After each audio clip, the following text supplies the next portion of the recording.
Welcome to the Stories Are Soul Food podcast, presented by Cannonball Books and Great Homeschool Conventions.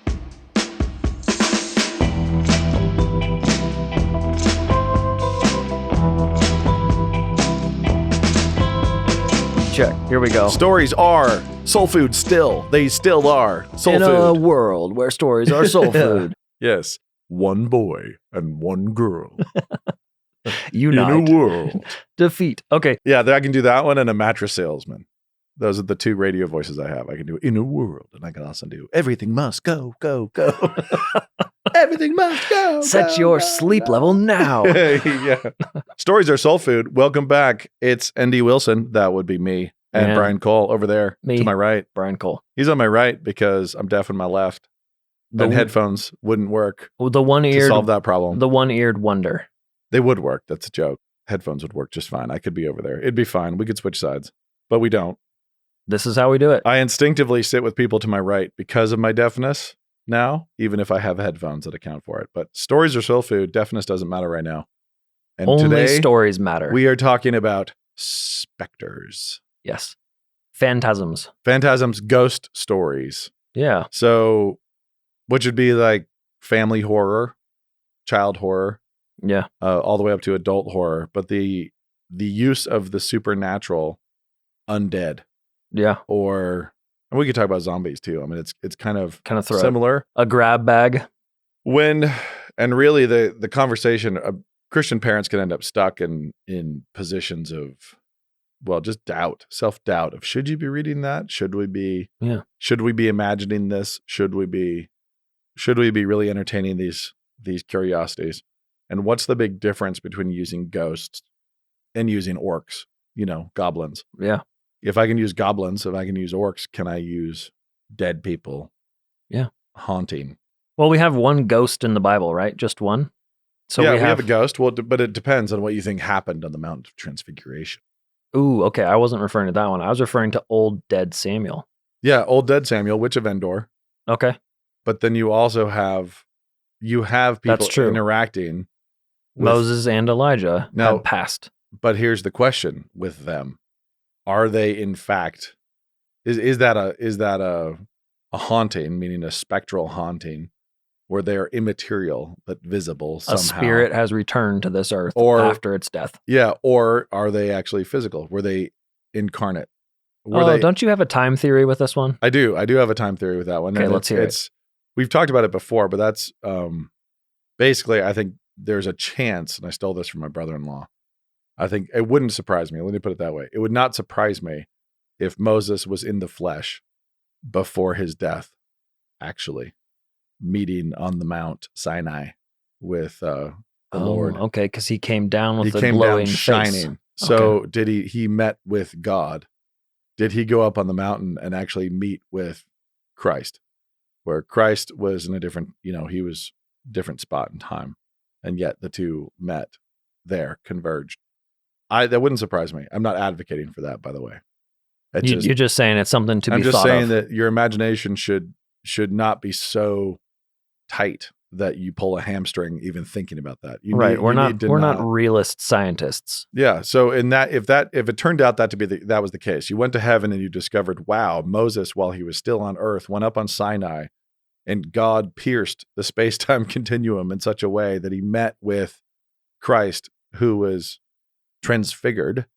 That shouldn't blow your mind. That would be very wild and exciting, but it's not any more wild than God saying, "Let there be light," and there being light.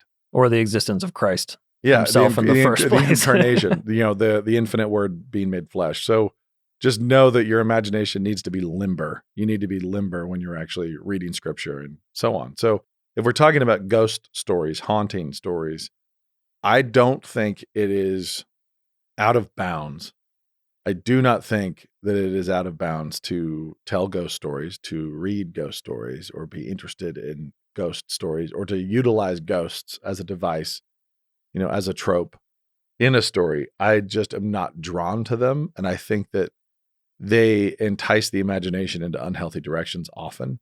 So you're saying it's not even a fantasy. A ghost story isn't, or it's Yeah, at least real enough. It can become fantastical. So we know that the Witch of Endor had a familiar spirit. She had a little imp, a little demon that she used to fool people into thinking that she had summoned back the dead, Okay. and she had not. And Okay, so you she- don't think it was really the ghost of Samuel? Oh, I do, but I think that she was quite astounded. Oh, I see. So she had a little familiar spirit that she used to con people. She had a little demon that she worked with functionally. And so Saul goes, he wants to talk to Samuel, and she goes to do her regular con, which is still a supernatural con. Right. You know, I think she had a supernatural con going on. And then Samuel himself showed up, and she was terrified. Right. You know, so Because right away she fell down and she realized she's talking to Saul. she knew that her little trick had jumped the shark, and she was in trouble. That Samuel was here and she was in big trouble. That is a ghost story, but it's also a particular kind of, basically it's a ghost story. It's the kind of occult fixation and fascination that we see now among, you know, different pockets of society getting punked. Mm. It's God punking it with the actual ghost of Samuel, as opposed to this is the normal way we should be functioning. It's very much a, you do not want to do this. This is terrifying kind of a thing. So I would never deny the existence of ghosts. I would never deny the existence of, the supernatural, of course.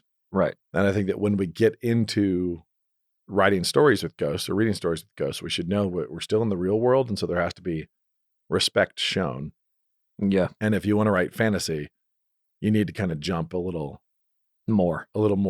Gotcha. Jump a little farther. So like Great Divorce is a ghost story. Right. And yet the whole world jumped. You know, we're off in Greytown, and it's this whole big, imagination station. And there's tons of ghosts everywhere, and they're referred to as ghosts. But it's so different. It's not him trying to scare you with a story of somebody else is actually in the kitchen. Yeah, because the spirit, we all have spirits. Yeah. And in the Old Testament, we do know that the spirits went somewhere to wait Yeah. for the coming of the Messiah. Yep. And some of them were waiting for good stuff to happen. Some of them were waiting for real bad stuff to happen. And after Jesus came, we now know from Paul that we go to stay in heaven, to be absent from the body is present with the Lord. So you would not, so nowadays, Samuel would not be coming back, I would think, because he's in heaven, in the mansion, in the way house. Right.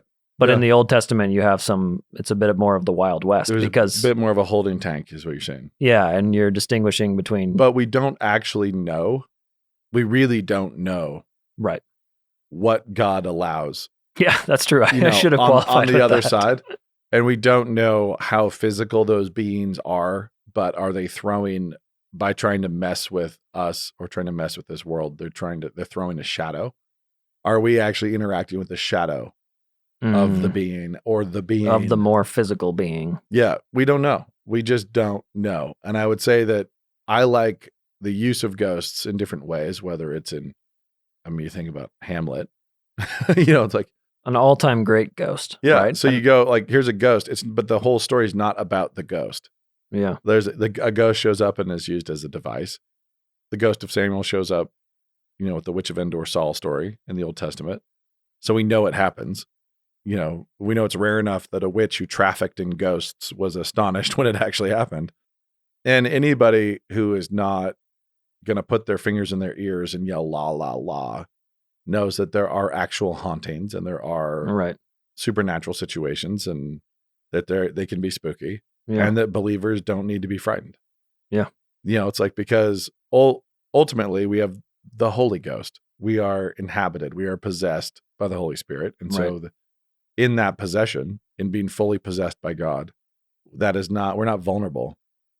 We just are not vulnerable to that stuff, and we shouldn't be fixated by it or creeped out by it. And I do think that people who are fascinated by haunting stories and do deep dives in haunting stories, just like if they do deep dives in demonology and demon possession stories, even while we have lots of demon possession stories in the New Testament, people who are drawn to that genre and hang out in that genre, there is a problem there. So there's generally a little bit of an imaginative fixation that's not going to be healthy. And can we talk some more? And they need to be taken to sunnier pastures. Yeah. Okay, so you're thinking that's an error of focusing on something or eating too much of one thing. Is that what you think? Or do you think Yeah. it's more of an unhealthy, like you like a bad thing? So if somebody tells me, my 14-year-old just really loves black coffee, I'm like, oh, interesting. That's not normal. Hmm. I don't have like alarm bells going off, but it's my 14-year-old loves black coffee. I'm like, oh, okay. And then that's odd, but I kind of move on. It doesn't pop concern. But if they then say, yeah, they actually drink 6 quarts of black coffee a day, I would then say, yeah, okay, like we need to, Yeah. we need to change this. This needs to change. There's an issue there. And this is that kind of a thing. Chicken is great. But if you tell me your child will only eat chicken fingers and only does eat chicken fingers, then I have a concern. I have a problem. Chicken tendies aren't that good. Yeah. And so that's where I would put kids who will only read books about talking animals. And I've met a ton of them. I've met a lot of parents who'll be like, yeah, my child will only read books about talking animals. It's like, that's your kid telling me that they will only eat chicken tenders. They need to broaden out their diet. Their imagination needs more. The entire device behind this podcast of stories being food, stories being soul food, means you need to actually get a full and complete nutritious diet. You should not be isolating yourself into your tastes, your specific tastes. Having favorites is great, but isolating yourself in and narrowing yourself down to specific tastes and only ever living there and ingesting there is a problem. And so I think that kids who are fascinated by ghost stories and by the dead, that often comes from a weird place in terms of like the loss of a pet or a grandparent, or there's something that it marked them heavily in their imagination, in their life. So it can be the loss of somebody close to them, it could be the loss of something they loved, and so they can get hung up on it. Or it can be a resentment. It can be the fruit of a resentment of light. Yeah. So it's not just that they like black coffee, it's that they don't like sunshine. Yeah. They're that person who starts to say, I hate sunshine. And we all know you must not hate sunshine. You may not be that person. Right. Well, I think it does seem like the ghost story it's really powerful only if you don't believe in the existence of the spiritual. So, because that seems to be the main device for the ghost story, is that you run into somebody who says, hey, there's nothing outside. It's the crass materialist who then all of a sudden has to go test out this house. It's like it's always the Ghostbuster who goes to find out whether the house is haunted. And I honestly, even though I'm not a huge Charles Dickens fan, The Christmas Carol is a very famous ghost story, and most people don't even think of it as a ghost story, but that's what it is. So it's a person who is in the boat that you just described, who needs their imagination broadened. Yeah. And ghosts are sent to broaden Scrooge's perspective.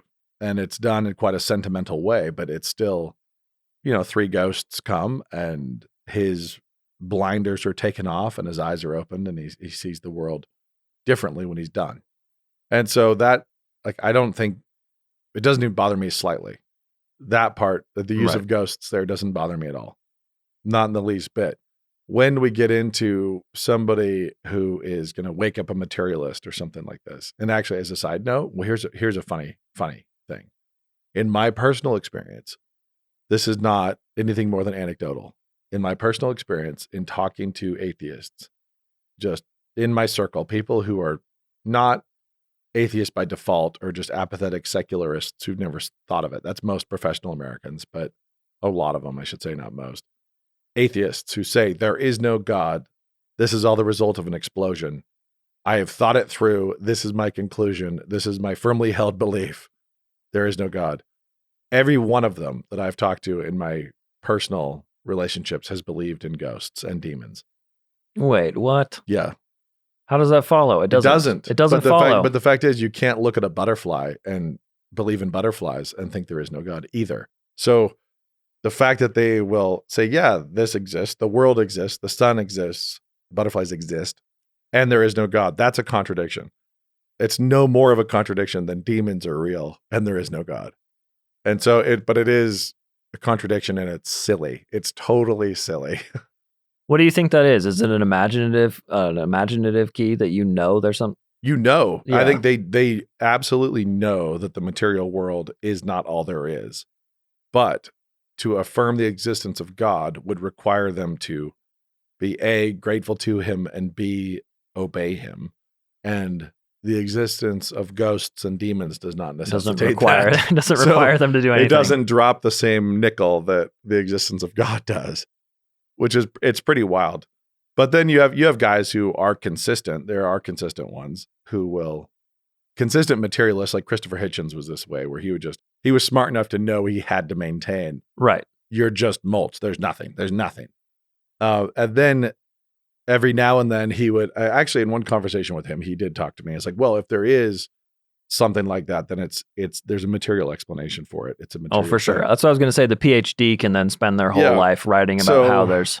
In my sideshow, weird skeleton in my closet world of studying the Shroud of Turin, I was in Italy meeting with like a Mythbuster guy, a professor, an Italian professor, he was an atheist, and he was fully aware and believed in specifically in Will o' the Wisps. Okay. Now, anybody who doesn't know what a will o' the wisp is, it is a cold fire that is often seen wandering graveyards. Right. Okay. And lead you astray, kind of, right? They blink on and out. Yeah, but the point is that these have been seen enough and documented enough that he knew he was not going to deny that this had happened, that this was in fact a thing. So what this guy did, named Luigi. Was his name really Luigi? Yeah. Okay. I like Funny it. little guy. I liked him. He lived in Pavia, Italy. He made himself a vacuum cleaner, and he went and hung out in graveyards at night and staked out graveyards because he was going to find one and vacuum it up. Oh, and take it back to his lab and test what it was made of. So interesting. And then- I love that. I love that setup. That's a fantastic. So Luigi was going to he's going to see some cold fire in a graveyard floating above the graves. And so he's going to run over and suck it up into his vacuum and then go do a chemical analysis in his laboratory in order to discern what material phenomenon it actually was. Because he was a committed materialist. And so it had to be material. If this is a material phenomenon, and so I'm going to go slurp it up in my vacuum and then I'll come back and tell you what it is. And I told him, I was like, A, if it is immaterial, you're going to fail to suck it up. But also, if it's interacting with the material world, it could have a material footprint that you could slurp up. And then you'd make the fallacy of composition by saying that these things that I slurped up are only. Yeah, they are the will of the wisp. It'd be like grabbing one of the pigs in the story of Legion and saying, see, demons are pigs. You know, it's like, okay, well, if it actually is creating light and interacting with the world, in the material world, then there's going to be some kind of material disruption. There's going to be a material presence, which is not the same thing as the thing itself. So even Bill Murray would know you need a very special vacuum. Very special vacuum. You got to really, really seal that vacuum well if you're going to slurp up spirits. Anyway, the point is, the world is... Did he get one ever? No. The world is complicated. It's a complicated place. Right. And it's way more complicated than we want it to be. And we really like the comfort of behaving like materialists. It makes us very uncomfortable. We do. I think that's why I get the thrill of when you talk about Will of the Wisps. Yeah. You know, I'm like, oh, and even though my entire life is predicated on the belief and the fact that, you know, that's what we are, is we're soul and body. Yeah, we have a spirit. There are plenty of stories that, I mean, well, it's pretty obvious that the world's not a materialistic place. It is not a material world. But we function like it is. Even believers go through life functioning like it is and shouldn't. But we do. And it's comfortable because we really are made uncomfortable thinking that there's something that we cannot sense, that there are beings influencing the world around us or watching us or hating us or punking us, and we cannot sense them. We hate that. It makes us very uncomfortable. So I don't know what I'd be scared of. I was in a really old house in Annapolis, Maryland, by myself, sitting down in the living room. I lived there, and suddenly there was a big, like, crash on the ceiling above me, and a big loud crash, and then the sound of something very heavy being dragged across the floor. And it lasted for a while. Scary. And it lasted for long enough for me to run upstairs and open the door of the room above that living room where I'd been sitting to see what was going on. Like I thought somebody had broken in and was stealing stuff. And I ran up there to throw the door open, and it's there's a big rug on the floor. There was no way something heavy could have been dragged across a hard surface, which is what the sound was. And there was nothing that had fallen over. There was nothing. I'm just in a very old house. Now, afterwards, I was like, huh. And I went back downstairs and kept reading, because I don't think that the world is a material place. And whatever was going on there was no threat to me.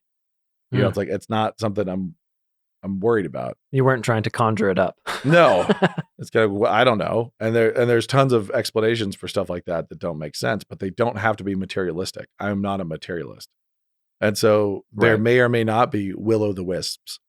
There's a different phenomenon that when in some ponds, if you have like a big silty mucky bottom, you can get out in the middle of a still pond and shove your oar into the mud and, stir it and release a bunch of gas that's been trapped under there and have fire erupt out of the water. And you can have just sort of like, a flame go and be gone. It's like, and that's chemical, but if you saw it, for the first time, it would be pretty freaky on a camping trip. And you would for sure think it's spiritual. Something's going on. Yeah.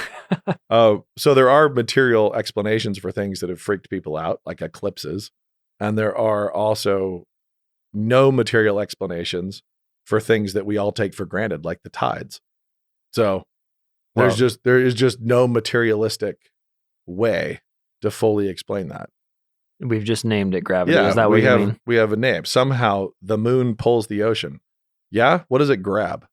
Like, what is it hanging on to? What is it pulling? With what is it pulling? And upon what is it pulling? Where are the handles?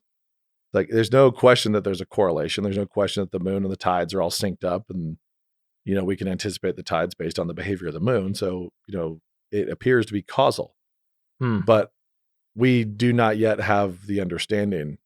So you'd say then Einstein's not actually, he's describing still. Yeah, we're describing stuff. Describing it. There's no explanation. It's a theory of relativity. There's no explanation that we can currently comprehend for gravity.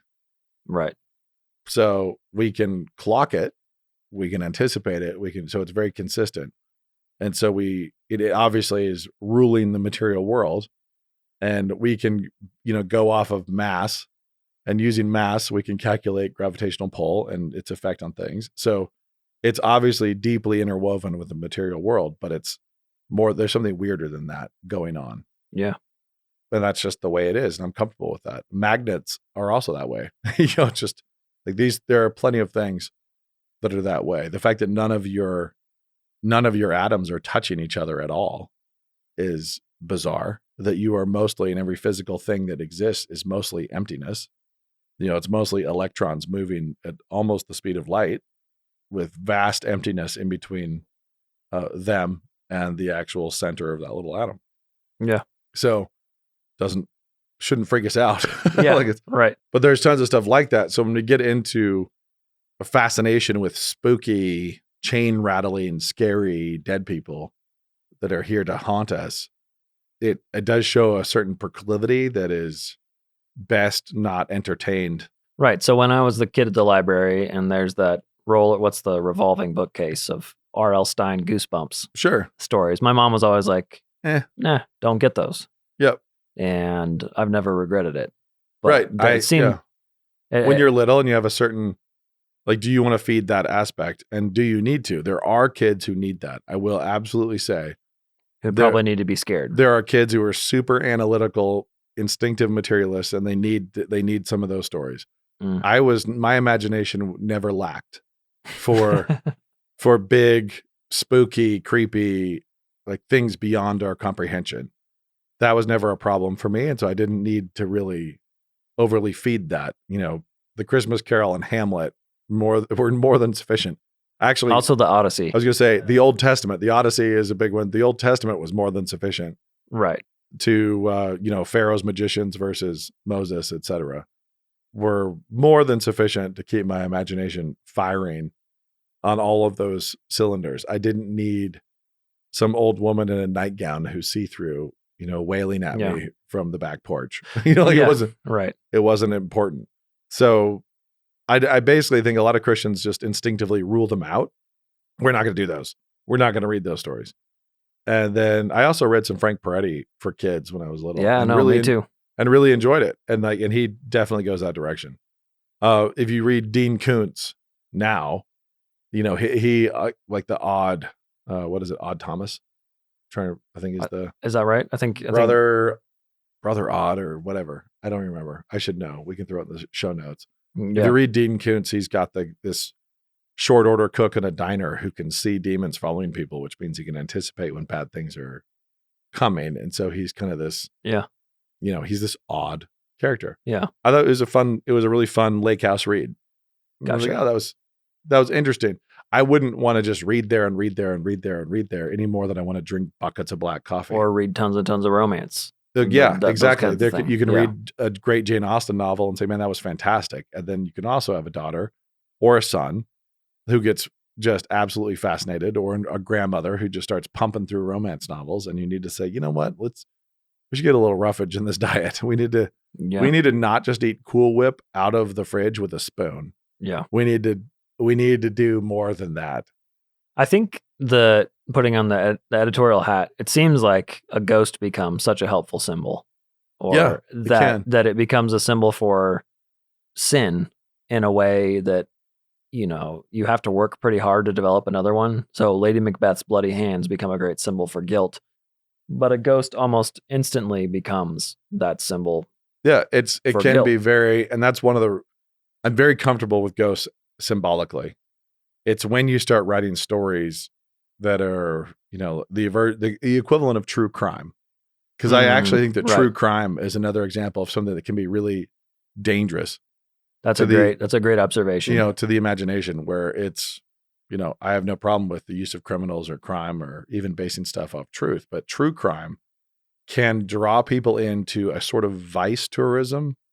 This vice tourism that enables you to be that rubbernecker staring at the brokenness of the world and being fixated with sin and brokenness. And I haven't seen the Bundy Netflix documentary, but some of the vibes that I got from the previews about that one felt similar. Yeah, it's such a, you can't look away from this, right? Because you are broken too, and so people are going to get pulled in, and a lot of people do. That doesn't mean that true crime is immoral to write. It doesn't mean that it's immoral to read. There can be plenty of good uses for it. But as a genre where people exist, where they just, they're just there. Yeah. This guy killed 9 women in this particular way. And now let's describe very, very graphically how it all went down and how they were tied and everything else. And it's what is the healthiness there? What food are you getting, and how are your muscles and bones and your imagination becoming stronger, and how's your soul being fed? It is being fed something. You cannot read a story or watch a story without your soul being fed. You are being fed. And there's plenty of super sentimental people it's always Jell-O salad. And there's plenty of people who only want darkness. Yeah, the jump scene, it's just like a roller coaster. I know people who like that drop feeling. Yeah. And a jump scene in a movie has its place. Yep. Absolutely. For sure. It does. And I prefer the boiling tension as opposed to the jump. Right. I prefer the velociraptor's claws tapping. Yeah. Yeah, the tight on the raptor's claws in Jurassic Park, tapping. Right. I prefer that to when the kids are climbing through the ceiling and the raptor jumps after them, just as the kids pull away and the whole audience flinches back. But I completely respect that jump, and I think it's great. I think it's used in a great way. It's just the kind of tension I prefer. My taste preference is over at the stressful tension piece as opposed to the jump. But if you think of stories as food, and that is the beating heart of what we're trying to say in every single episode, then you have to ask, is this a healthy diet? And if it's an unhealthy diet, what does it reflect about the inadequacies of the reader? And how can those be addressed? Yeah. And, what's it going to do to you? What will it do to you if you only read true crime? What will it do to you if you only read romance novels? Right. What will it do to you if you only read ghost stories? And a particular kind of ghost stories, that kind of occult tourism thing where you're not. Yeah, as we're heading toward Halloween, we know exactly that kind of. Yeah, and I hate it. You know, that's gross. Halloween stories are not my jam at all. And and it's not to say. I mean, it's because I believe. It's because I believe that those creatures are real, which I can circle by and poke the gorilla one more time and just say it's almost like if you just wrote a million stories about lions eating people. You just be bored of it. That movie Ghost in the Darkness, yeah, is a great movie. It's the only one you need. Yep, and then you're like, okay, like I watched a lion eating people. Yep, it was scary. That was terrifying, and what a wild thing that was a true story, true-ish story. Yeah, and that's insane. But there are people who really it comes down to just broaden your diet. I mean, it's that simple. Yeah. And ask yourself why you're doing what you're doing. Is it a form of vice tourism? Is this you being a non-materialistic true crime enthusiast where you want to read about the constant crimes of immaterial beings? Yeah. As opposed to the crimes of material beings. Get some sunshine. Like just get out in the sun. You need the other kind of story too. Like it's those the are same thing. A parent being like, "Hey, try the steak. You're gonna like the steak better than the hamburger. Take a bite." And actually, I don't even care if you're gonna like it better. You need to do this. There's plenty of times with little kids I've said that. Like this is no. We're gonna keep going. We're gonna keep broadening. You are gonna taste the salad with the salad dressing. You are actually gonna eat these things, and it's a gift from me to you that you're not gonna be that narrow, horrible person who can't stand sauce. That's for my kids. My kids are anti-sauce. You're not going to be that narrow, horrible person. This is me as a parent being kind to you. So this is not me saying I'm surly and I microwaved green beans and so you're going to eat them, darn it. This is me saying you will not be picky. You will not be trapped inside pickiness because you know what? That's not a fun place to be. You know, people who are really, really picky and do not have the ability to not be, it's not fun. That's horrible. Yeah, it's really unpleasant living there. And so as parents, you can keep people from cut that off at the pass a little bit, which is great. So ghost stories, if you are reveling in the yuck, if you're reveling in the brokenness of the world, then you need to move on. That's what it comes down to. If you're reading Hamlet and you love the device and you love the symbolic device of this ghost, and you'd like a big argument about whether it's a demon or a real ghost, jump in. I'm reading the Odyssey and you go down and you're talking to Tiresias in the underworld. Like, that's great. I actually think it's a great use of the underworld and the dead in that epic. Probably shaped every ghost story up till now. Yeah. That one plus the Old Testament. Yep. And I actually, even there, I think that there's, I won't get into this. I think there's things there that are untapped that I still intend to tap at some future date in a story. But in the Odyssey or Old Testament? From the Odyssey. Odyssey. So in the Odyssey, in terms of what is the physicality, what is the physical appearance of a ghost? So if you're Luigi and you run up to one of the vacuum, what are you going to get when you slurp it up? Okay. Anyway, don't get narrow and don't become narrow in such a way that you're actually feeding a weakness in yourself. Yeah. So that's a wrap. That's a wrap. Don't feed weakness in yourself. So no vice tourism, no occult tourism, no fixation with darkness, but don't just rule them out either, because Samuel shows up in the Old Testament. You don't get to do that. Yeah. Assume them like the lions. So in conclusion, be wise like Solomon. Until next week. This episode has been brought to you by New St. Andrews College. Over the last century and a half, American tyrants have been carrying out a slow, methodical disarmament that no one is talking about: state education. If you want your student to mature in their faith, be armed for battle, and equipped to fight tyranny, apply at nsa.edu/fall2022. That's nsa.edu/fall2022.